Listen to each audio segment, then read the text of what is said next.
first topic for the ceremony is timing. Obviously, that's incredibly important. Yeah. Kind of sets the mood for everything else. It does. Yeah. It does. So when should the ceremony start?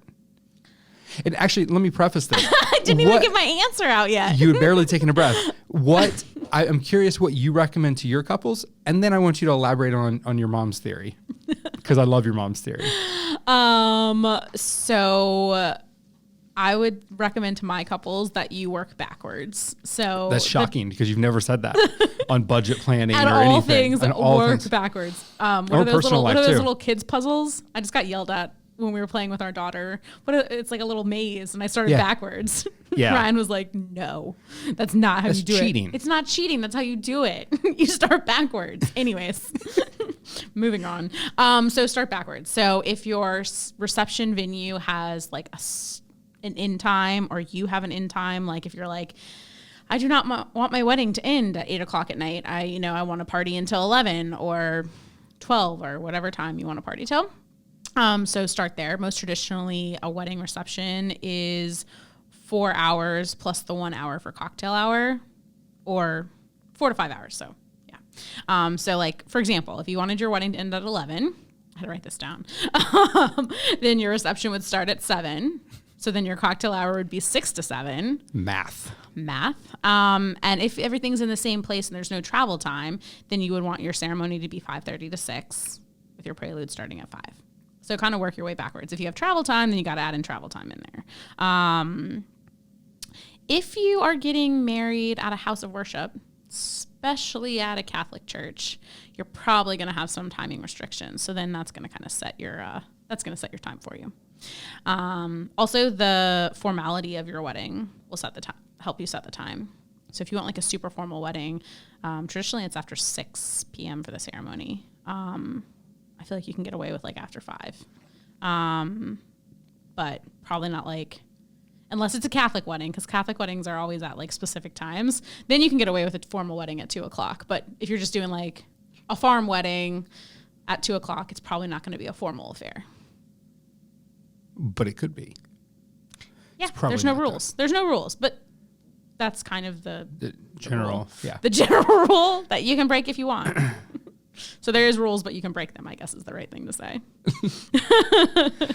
So what time should it start?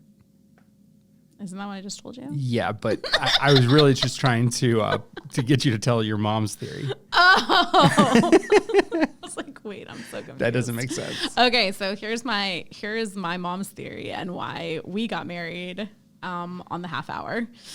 Was because you want to get married when the clock is going up instead of the clock going down, because it's good luck and prosperous. Yeah, because it's going up, not down. It's going up, not down. Yeah. So my mom didn't care what time we got married or where we got married or any of the any details other than the fact that we had to get married on the half hour instead of on the hour. So is this an actual like thing, or is this just your mom's thing? I just took it as the gospel and did it. Yeah.